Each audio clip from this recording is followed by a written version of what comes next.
Gus saknyatane baito bareng tak pecah tejo guniti us badar us katon tejo guniti saknyatane pancen ana putu pun dipun ngendikani sinten Amit sewa gunung Kakrama jeneng sira iki sapa lan saka ngendi kok bisa ana ing baito Bengawan Swilugowo nyuwun pangapun inggih Raden Agyana Kakrama karo panjenengan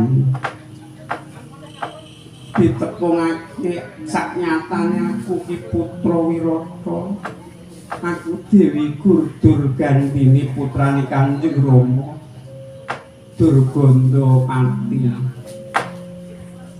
aku Dewi Durgandini lha kowe sapa aku Karasara putra Babakan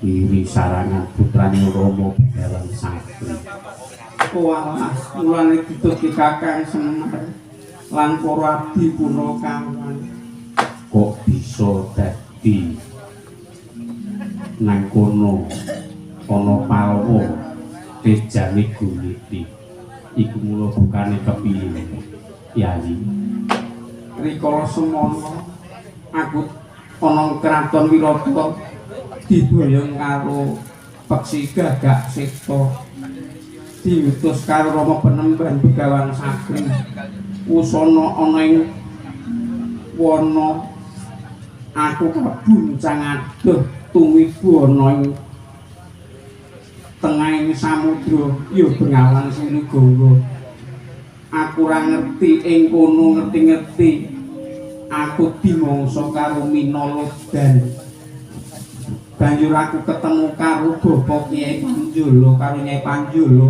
sing nulungi aku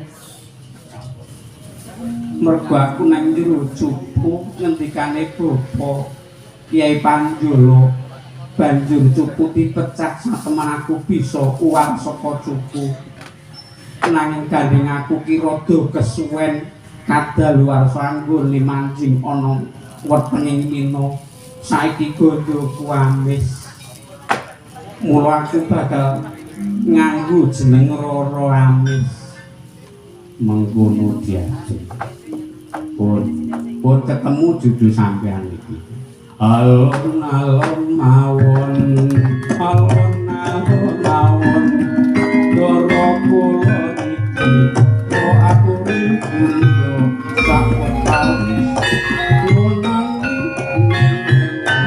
nanang ini ninonane ninonane ninonane ninonane ninonane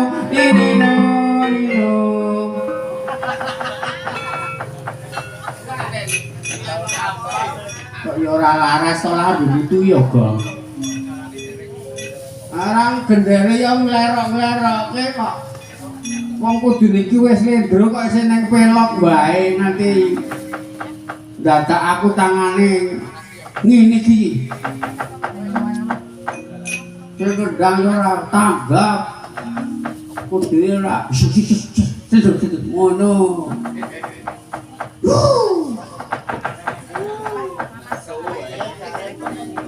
Nesu meneh. Iki ora tak ganti pengendang karo ganti jalang ora sukses. Wangil temen dia. Padha sing waspada kok senengane iki. Mengen ngenamplok bae. Kowe aja keguyon sik. Iki akeh inti. Yen kaya mengkono gandeng aku manut dawuh Jawata aku kudu palakrama nganti peputra siji yen titikane aku duwe putra siji aku besok bakal dijunjung dadi geneping dewa munggah ana kayangan nuwun sewu yo Kang Mas Bambang Palasara aku durung bisa nglakoni aku genah nyerak kene aku moh mergane apa gondoku isih halus mergo aku kesuwen ana wetenging Minalodan. Aku gelem tok pondhong dadi garwamu yen gondoku sing amis iki bisa ilang, bisa sampurna umuming titah ing Mercapada.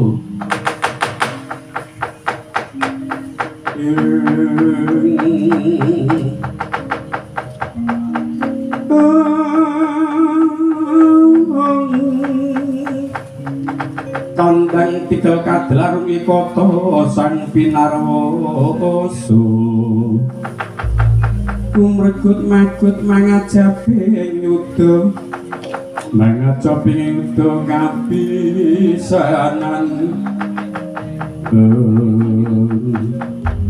Giyo Matkaji Matkaji Soro Marto ya sinebat Aji Sepyangit ing kono arsa ngicali dandano ngamis ing dumunung ana angganira Dewi Durgani sigra kasapu angin kontal padha sakala boleh kaya wingi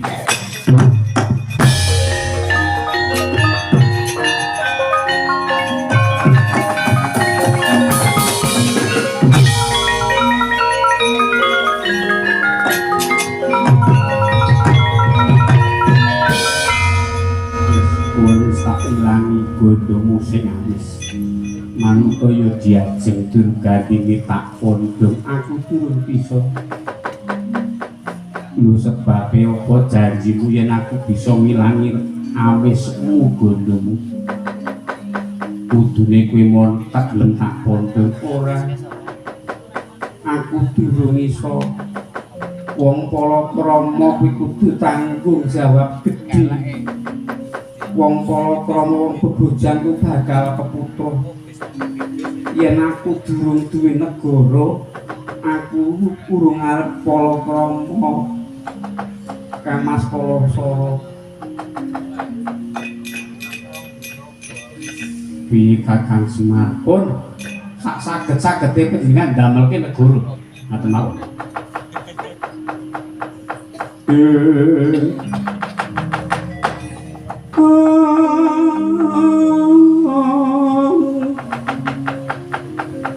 Semarika dening prayitna semu riris eka baru titiyoni gandayani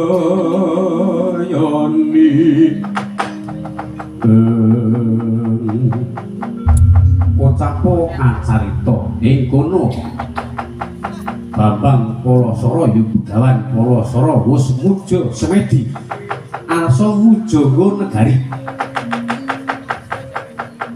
Kocapa wonten sela ingin dumunung wonten satengahing Benawan Smilubaya ingkang aran Sela Gajah. Pramila ing kono wonten dumados negari ing kasebat negari Gajah Waya. Ewadene ing kono Dewi Durgani dereng ketrima. Dereng narimah awit saking negari Gajah Waya. Pramila Bambang Palasara sigra muja negari malih wonten sak ngandhaping sela ringin kencana. Ing kono binuka Bathara Bala dumadi kraton Ngastina. Iku saknyatane kraton iku tilananira Prabu Gajah Gajendra. Prabu Gajendra ing kono saknyatane wis kiyasa negariku. Bungun-bungun tiasing Dedur Andini.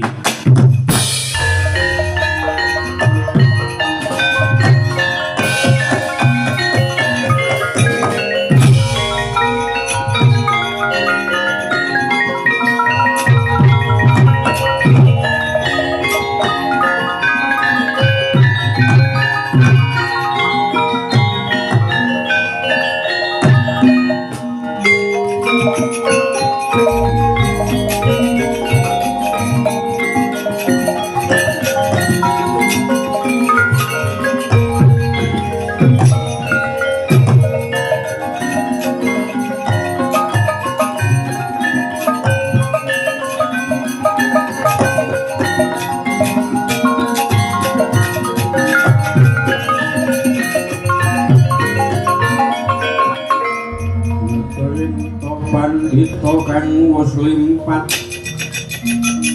winangun samuling samudana mangkuling kasarjanan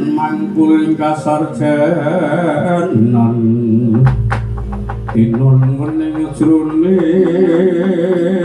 kalebu diajeng wis dumadi negara pun niku pun diasake negari mboten namung negari Gajah Ulir niku negari Ngastina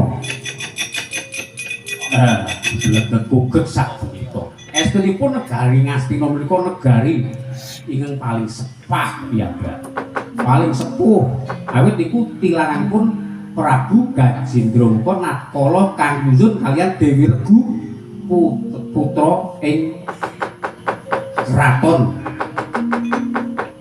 sing dilenggahi karo Prabu Gutama. Iya Siwa Semar pun narimah napa dene ya wis aku gelem dipondhong Kang Spalasa. Iya aku malah wis ngerbini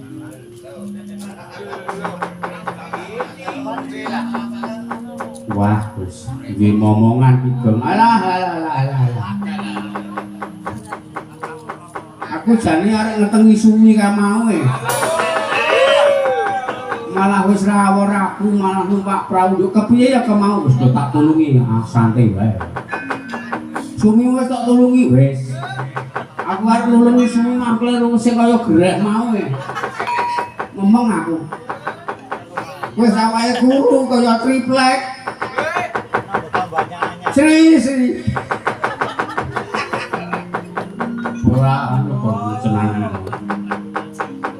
pocapo katarita putra-putra ing Ngastina Nakala kedadosan saking pecahing prau samiya suwita ndheku marikalu wonten sak ngajer Kang Rama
mariki kok Banjulono pawongan semeno kae iki sapa? Pun maksudi preso mawon. Mengko sikik diajeng. Durgan monggo Kang Mas. Aku tak takon ki ana wanudya sakaloro niku sapa?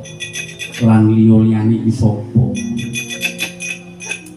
Nuwun kepareng kula badhe ngunjuk atur. Kepareng kula badhe ngaken sudrama dhateng panjenengan.